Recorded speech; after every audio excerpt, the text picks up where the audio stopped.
Les gars, on est de retour pour une nouvelle vidéo. J'ai participé à la Big Up édition numéro 2, organisée par Mister B-Boy. D'ailleurs, si l'événement vous intéresse, n'hésitez pas à vous rendre sur sa chaîne Twitch ou YouTube pour choper le Discord dédié à l'événement. Vous trouverez toutes les informations. Je vous conseille de le faire si vous souhaitez progresser dans Pokémon. Vous allez jouer contre d'autres joueurs, des meilleurs joueurs, et c'est un très très bon entraînement. Pour ma part, j'ai joué le deck Lugia un petit peu par dépit. Alors pourquoi par dépit? En fait, je rentrais de vacances, comme tout le monde, tu as plein de trucs à faire après. Entre-temps, il y a eu une nouvelle extension, de nouvelles cartes, de nouveaux decks, une nouvelle méta. Et le seul deck où je connaissais un petit peu les match-ups, c'était le seul deck que j'avais dans les pattes, c'était Lugia. Alors, quand je dis par dépit, il ne faut pas prendre de manière péjorative par rapport au deck. Le deck est très bon, j'adore le deck et j'adore le jouer.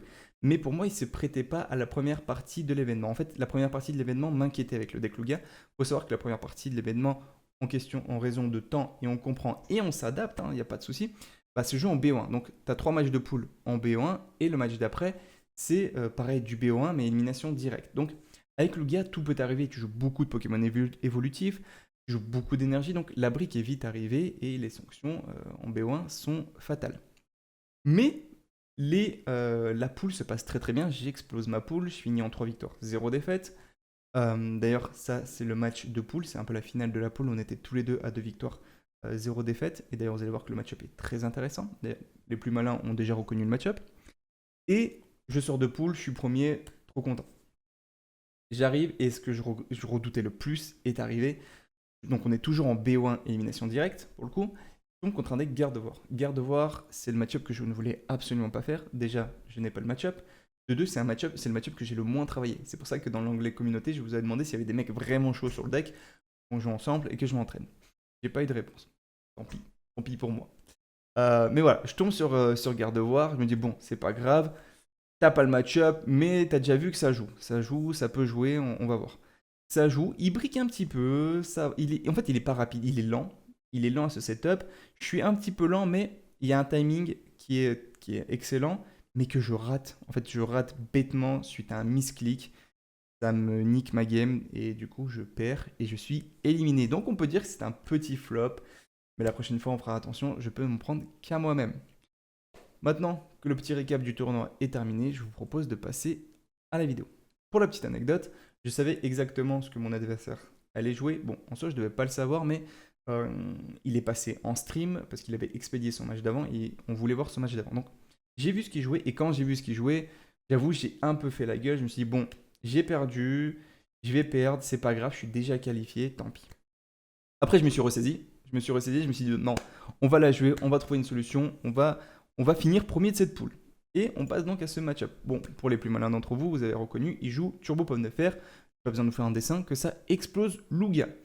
J'ai gagné le dé, je crois, du coup j'ai commencé. Donc j'ai fait Hyper Ball, j'ai envoyé un Archeops au cimetière. Et mine de rien, quand j'ai vu ma main de Gopher, je me suis dit c'est pas mal. Donc j'ai fait Ultra Ball, Archeops au cimetière, je suis allé tuto le Lugia V, j'ai setup. J'ai mis le Pashmila et je lui ai attaché l'énergie qui fait piocher. Je crois que c'est l'énergie céleste. On fiche l'énergie qui fait piocher. Et là, quand je regardais ce setup, je me disais, mine de rien, j'arrivais pas à trouver un meilleur setup, enfin une meilleure main de départ. Enfin, s'il y en a avec des Ultra Balls, mais je me disais, je suis pas si mal. J'ai déjà mon Vestar, j'ai mon Archeops cimetière. Je vais obligatoirement piocher, me remplir la main. Je vais piocher 5 cartes parce qu'il est obligé de me tuer mon Pashmila avec cette énergie pour ce setup, pour setup ses pommes de fer. Donc je me dis, c'est pas déconnant. Mais en même temps, je me dis, rien n'est joué. Parce que là, il me faut, si je n'ai pas Archeops plus une carte qui l'envoie au cimetière, je perds automatiquement la game. Perdre un tour de setup dans ce match-up là, c'est perdre la game, cherchez même pas plus loin. Si vous n'avez pas commencé, enfin, vous commencez et au tour d'après vous n'êtes pas setup, la game est déjà perdue, vous pouvez abandonner. Mon avis. Là, je vois Ultra Ball, mais je vois pas d'Archeops. Je fais putain, ok, ça va être chaud. Ça va être très très chaud, je commence à essayer de cogiter, comment je peux temporiser, machin. Intervention divine, je pioche Starcaps. Et là, je me dis, ok, là, je me pose vraiment et je réfléchis. D'ailleurs, dans cette game-là, c'est la game où j'ai le plus réfléchi, où je me suis le plus posé. Et là, je réfléchis vraiment, ok, j'ai l'Ultra Ball, j'ai de quoi l'envoyer, j'ai mon Vestar, on fait quoi, on setup quoi, on setup comment, et quel est le plan de la game. Il est à 5 price. Bon, pendant que je réfléchis, on va parler des 5 price. En soi, son deck a une capacité à one-shot et a surtout une capacité à récupérer une extra price. Lugia, faiblesse électrique. Masqueo, faiblesse électrique. Archeops, faiblesse électrique. Pashmila, faible. Donc, c'est très facile pour lui de gagner la game. Soit il la gagne en 2 attaques en tuant 2 Lugia ou 2 Pokémon V qui sont faiblesses, il prend 3 par 3, il a gagné. Soit il tue 3 Pokémon, il récupère 2 price à chaque fois et c'est fini. Donc pour lui, c'est très très simple de finir la game. Même à 5 price, il peut toujours finir la game, sachant que je suis obligé de jouer ce Lugia, et ce Lugia va poser problème à un moment donné. Juste mettre pause à l'instant. Ce Lugia va forcément se faire tuer et il va forcément récupérer 3 price dessus. Donc là, ça pose problème. Bon, je pose le Lugia, je fais mon Hyper Ball. En fait, je cherche un peu encore dans le deck parce que je notais, vous allez voir, mais en gros, je notais toutes les prices qui étaient en récompense. D'ailleurs, pour progresser, je vous conseille de le faire. Et en tournoi, c'est autorisé et c'est hyper important. Comme ça, au moins, tu sais exactement ce que tu as dans ton deck et tu peux parfaitement dater ta stratégie. Et même, des fois, tu peux réfléchir au fait ok, bah, si je tue et je récupère de price, j'ai plus de chances de récupérer cette carte-là dont j'ai vraiment besoin pour gagner la game. Voilà, il y a des petites réflexions comme ça qui peuvent être faites. Je fais l'Hyper Ball, je vais chercher mon Shinshidou pour le setup, parce que mine de rien, Shinshidou, bah, c'est une bonne carte, ça permet de faire évoluer en Pashmina, et Pashmina, il one-shot ses pommes de fer. Là, dans ces setups-là, ce qui m'inquiète, je vois, c'est ce bâton qui va transférer les énergies derrière sur le prochain pomme de fer. Donc là, je me dis, il y a déjà 2 pommes de fer qui vont attaquer. Et de là est partie une réflexion. Là, je me suis dit, je sais que ces 2 pommes de fer vont attaquer. Potentiellement, son prochain pomme de fer va pouvoir utiliser multi-beaucoup, tuer mon Lugia avec son multi-beaucoup, et donc récupérer 3 récompenses. S'il récupère 3 récompenses sur ce timing-là, il lui restait plus que 2 récompenses à récupérer. Et 2 récompenses à récupérer pour lui, ça va être extrêmement facile. Parce que déjà, de 1, il a son bâton, donc dès que je vais tuer, il aura un autre pomme de fer qui est setup, qui a cette capacité de récupérer 2 récompenses. Et comme je vous l'ai dit, dans mon deck, récupérer 2 récompenses, c'est hyper simple. Il va les récupérer sur n'importe quel Pokémon. Donc là, il fallait trouver une solution pour qu'il ne récupère pas 3 récompenses. Heureusement, Pokémon Company nous a fourni une nouvelle carte qui nous permet de faire ça. Donc là, je réfléchis, et je me dis, hors de question qu'il récupère 3 récompenses. S'il récupère 3 récompenses, je perds la game. Là, du coup, c'est là que l'énergie héritage intervient. L'énergie héritage, je vous le rappelle, elle diminue de 1 la récompense récupérée par l'adversaire. Donc au lieu d'en récupérer 3 s'il utilise multi beaucoup, il va en récupérer que 2. Et ça joue un rôle majeur dans cette game. Donc là, je vais le setup, et je vais setup aussi mon Shinshidou. Alors pourquoi je dis que ça joue un rôle majeur ? Comme je vous l'ai expliqué, l'histoire des 3 prices, 2 prices qui lui restent. Mais en plus, derrière ça, il va lui rester 3 prices à récupérer, et 3 prices, il ne peut pas les récupérer, sauf si je fais de la merde. Et faire de la merde, c'est mettre un Lugia qui peut boss order, one shot, récupérer 3 prices. Donc il sera obligé de tuer 2 Pokémon, et là je reprends un poil le contrôle de la game. Enfin, en faisant ce move là. Là, je tue son Poké. Et en soi, tuer ce Pokémon-là, c'est nul. Enfin, c'est pas nul, mais c'est pas ce que tu as envie de faire. J'aurais préféré avoir un boss order, faire quelque chose, récupérer 2 récompenses. Mais je suis obligé de le tuer parce que je peux pas le laisser en vie, ça sert à rien. Ça change pas mon nombre de Pokémon, j'aurais toujours tué 3 Pokémon, mais je suis obligé de le tuer parce que je me dis, ça se trouve, il a pas de quoi setup son pomme de fer, il a besoin de réattaquer pour remettre 2 énergies, machin. Bon, là, il a attaché une énergie à son pomme de fer. Je me dis, bon, là, il a fait recherche professorale, je crois qu'il n'y a aucun pistolet qui est passé. J'ai de fortes chances de me prendre un pistolet, énergie. Il tape et ce que j'avais dit va se dérouler. Il n'a pas, quand je vois qu'il bat en retraite son Mew et il passe son pomme de fer en poste actif, je me dis, ok, cool, vraiment cool. C'est-à-dire qu'il n'a pas l'énergie, c'est-à-dire qu'il va pas multi beaucoup, c'est-à-dire qu'il va faire son attaque de base et récupérer qu'une seule récompense. En soi, encore une fois, par rapport à ce que je vous ai dit tout à l'heure, le fait qu'il ait 4 ou 3 récompenses, ça change pas énormément. Mais c'est cool. C'est cool. Pareil, ça l'oblige toujours à tuer 2 Pokémon. Mais c'est un peu mieux 4 récompenses parce qu'en soi, il ne pourra pas tuer un Pokémon X qui n'est pas sensible à la faiblesse, qui commence à l'endommager et qui le tue après. Donc, pour le coup, 4 récompenses, c'est cool. Donc là, il est vraiment obligé d'encore me tuer 2 Pokémon. Je pioche quelques cartes, je pioche beaucoup d'énergie. Et là, je réfléchis à ce que je dois faire, comment je dois faire et comment ça va se passer. Premièrement, dans mon esprit, je me suis dit, je vais mettre Pashmina, je vais taper. Bon, tant pis, derrière, les énergies sont transférées. Vont être transférées sur son pomme de fer, il va le tuer. Bon, pour le moment, j'avais que ça à l'idée. Mais là, j'active ce arôme pour aller checker mon deck, encore une fois, pour essayer de trouver des solutions. Et là, je vois la meilleure carte. Là, vous avez pas vu mon visage, mais j'étais en mode, J'étais vraiment comme ça. Et je vois Ursulina. Et là, je me dis, mais c'est vraiment la meilleure carte. En tout cas, c'est ma seule option de gagner ce match-up. Pourquoi? Bah, c'est un Pokémon à 260 PV que je peux setup très facilement, qui tape à 240, donc one-shot tous ces Pokémon. En fait, ce Pokémon-là va me permettre de récupérer, au minimum 4 prices avant qu'il se fasse tuer. Et ça, c'est très fort. Ça, c'est très très fort. Donc là, dès que je vois ça, on revoit le plan de jeu. On se dit, ok, mais en fait, il faut taper Ursulina, on tue. Ok, ça va setup le prochain, mais le prochain, il tue pas Ursulina. Donc, soit il utilise des trucs pour me tuer sur le banc, soit il affaiblit le Ursulina, et c'est ça le setup, bah, il va l'affaiblir, mais comme il a 4 récompenses, même s'il fait multi beaucoup, bah, il va en récupérer que 3. Bref. Euh, donc là, c'est cool. Là, c'est vraiment cool. Je me dis, je suis bien. Là vraiment, je prends de l'air, je me dis, je suis bien dans la game, je suis plutôt confortable, malgré le fait que j'ai 4 énergies en main. C'est ce que je vous disais au début de la vidéo, tu joues beaucoup d'énergie, donc tu as vraiment cette capacité à les piocher, et quand tu as trop d'énergie en main, tu fais strictement rien. Je setup mon Pachmila, on sait jamais, on en aura forcément à un moment donné besoin dans la game, parce que on a 5 récompenses, donc on doit tuer encore 3 Pokémon. Là, on one-shot son pomme de fer, le bâton agit comme il devrait, il va transférer les énergies, et derrière, bah, il va taper avec, il va aller transférer un pomme de fer et il va taper avec. Donc là, je récupère mes 2 récompenses, mais je suis toujours à 3 récompenses, donc je dois toujours tuer 2 Pokémon, je suis vraiment en retard, là où lui, il a que 2 kills à faire. Et c'est son tour, en fait. Donc il a l'avantage.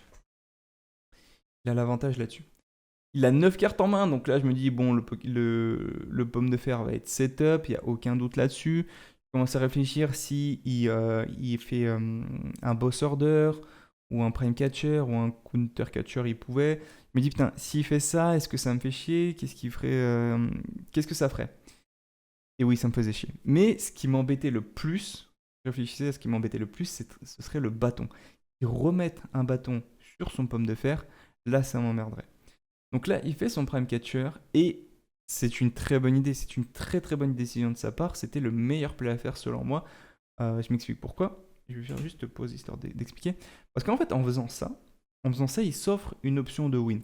Donc il a son pomme de fer, il va récupérer 2 récompenses.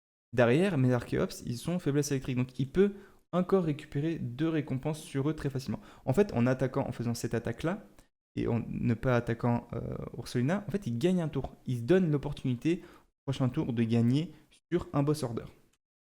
Mais, il n'y a pas que boss order qu'il lui faut actuellement, il lui faut aussi le bâton, parce que s'il n'a pas de bâton, il ne transfère pas les énergies, et s'il ne transfère pas les énergies, le pomme de fer n'attaque pas. Et là, je me dis, bon, est-ce qu'il a le bâton? Est-ce qu'il a le bâton? Et quand je vois cette machine, je me dis, ok, il n'a pas le bâton, il va le chercher. Il repioche 4 cartes. Moi, en soi, la machine, elle m'impacte absolument pas. J'ai mon Pachpila, j'ai mon Ursulina, j'ai tout ce qu'il faut pour la game. Donc là, il fait machine, il repioche 4 cartes, il ne trouve pas le bâton. Je suis rassuré. Quand je vois le techno-radar, il défausse de sa main, enfin là, il va vider sa main pour activer Mew. Donc moi, ça me rassure un petit peu. Il me dit, il a toujours pas trouvé le bâton, parce que s'il l'avait trouvé, il aurait joué directement. Je vois un pistolet, ça m'effraie un peu. Quand je vois qu'il fait rien, je suis rassuré, parce que mine de rien, un pistolet qui émet 2 énergies, bah derrière, à son prochain tour, s'il retrouve un truc, un pistolet où il remet 2 énergies, c'est chiant. C'est chiant, en fait, il faut pas que son pomme de fer puisse attaquer au prochain tour. Là, pour moi, il fait une petite erreur. Il active le Pokématos dans l'esprit de se vider la main, mais il a déjà activé machine et il va récupérer Cryptomaniac. Cryptomaniac ne fait rien sur ce tour et ne fait rien sur le tour d'après. Pourquoi il ne fait rien sur le tour d'après? Parce que là, en fait, il s'offre une option de win sur Boss Order et bah, si tu actives Cryptomaniac, ça ne marchera pas. Et Cryptomaniac me permet même pas d'aller chercher Counter Catcher parce qu'il sera en avance sur les prices. Donc, pour moi, il n'aurait pas dû le prendre s'il souhaitait vraiment optimiser la pioche de Mew et aller chercher ce bâton. Petite erreur de sa part. D'ailleurs, dites-moi en commentaire ce que vous en pensez, si vous trouvez que c'est une erreur ou pas. Moi, je pense que oui. Donc là, j'ai aucun doute, mon Pachmila va se faire fumer. Mais j'ai pas de souci avec ça. J'ai pas de souci avec ça parce que il n'y a toujours pas de bâton. Et en fait, le fait qu'il n'y ait pas de bâton, là, je me dis, s'il passe son tour et qu'il n'active pas le bâton, j'ai automatiquement gagné. Là, dans ma tête, j'ai gagné. La combinaison de cartes ensuite pour qu'il puisse reset-up un pomme de fer, elle est infaisable. Elle est vraiment infaisable. Il faut double pistolet, soit, enfin, il faut qu'un double pistolet, dont un qui proc sur 2 énergies, l'autre qui proc au minimum une énergie et que tu attaches une énergie. Enfin, ça fait beaucoup de cartes, ça fait vraiment, vraiment beaucoup de cartes à retrouver. Et en plus, il te faut soit un boss order, soit un prime catcher. Donc la combinaison de ces 3 cartes-là, elle est vraiment, vraiment très compliquée. Il y a beaucoup de parts de chance là-dedans. Donc je me dis, je suis plutôt bien. En plus, j'ai une machine en main, donc je vais reset sa main. Je vais le faire passer à 2 cartes, il va passer à 3 cartes. Et il a besoin de 3 cartes très spécifiques pour essayer de gagner cette game. Donc je me dis, c'est quasiment impossible. Je fais quand même mon arôme. En fait, je me vide le deck. Je me permets de le jouer parce qu'en soi, ça ne change strictement rien. Le fait de le jouer, c'était juste histoire de vider mon deck. Là, je vais faire une petite erreur. Même une grosse erreur en soi. J'active machine. J'aurais d'abord dû activer mes 2 Pokémon pour setup des énergies sur le Shinshidou, histoire de vider mon deck, pas piocher des cartes inutiles comme les énergies. Donc ça, c'était une erreur de ma part pour le coup. Et là, donc, encore une fois, là, je me fais la réflexion, je me vois dans le retour, je me fais la réflexion, c'est une erreur. Et là, Jude, pareil, je vide le deck, au cas où lui, il fasse une machine, au cas où il essaie de me lock, même si la lock est pas trop possible dans ce setup-là. Enfin, on sait pas ce qui peut arriver. Avoir des énergies ou les piocher, ça m'intéresse pas. Donc, je les vide et on sait jamais si mon Shinshidou, enfin mon Pashmina doit attaquer. Mais en soi, s'il doit attaquer, si à un moment donné il attaque, c'est que j'ai perdu la game. Voilà. Donc ça ne change rien. Je tape, je récupère, pas de bâton, j'ai gagné. Là, comme je vous l'ai dit, la combinaison de cartes est inexistante. Je pense d'ailleurs qu'il va, je le crois de mémoire, qu'il concède à ce moment-là. Enfin voilà. Alors, qu'est-ce qu'on retient de cette game? Donc déjà, c'est un match-up très très compliqué pour Lugia, ça on va pas se le cacher. Mais grâce à la nouvelle extension, on a vraiment de nouvelles armes. Il ne faut pas sous-estimer, l'énergie héritage, il faut vraiment l'utiliser. Faut vraiment établir un vrai plan. Donc comment l'adversaire va pouvoir récupérer sur ses prices et sur quel Pokémon et la quantité de price qu'il va récupérer pour toujours l'obliger à aller chercher 3 kills et pas 2. Ursulina, profitez, je dirais même abusez de Ursulina qui est votre meilleure win condition contre le match-up. Ursulina, c'est un Pokémon qui va chercher 4 price extrêmement facilement. Donc, n'hésitez pas à en abuser. Voilà, c'est tout pour cette vidéo. Donc là, je suis en train de checker parce que j'ai vu pistolet, je me suis dit, ouais, c'est chaud, mais au final, pareil, il proc pas. Donc voilà. Donc, n'hésitez pas à partager en commentaire si vous estimez que j'ai mal joué, que l'adversaire a mal joué, qu'il y a eu des setups qui étaient un petit peu particuliers, des plays un peu bizarres. On en discutera volontiers en commentaire. C'est tout pour cette vidéo, c'est tout aussi pour cette Big Up qui, pour moi, très honnêtement, je vous dis, c'est un flop. Je suis pas du tout allé là où je voulais aller. J'espère qu'il y en aura d'autres, que je serai encore une fois sélectionné et si on fera une perf. Sur ce, moi je vous laisse, le timing parfait, à bientôt.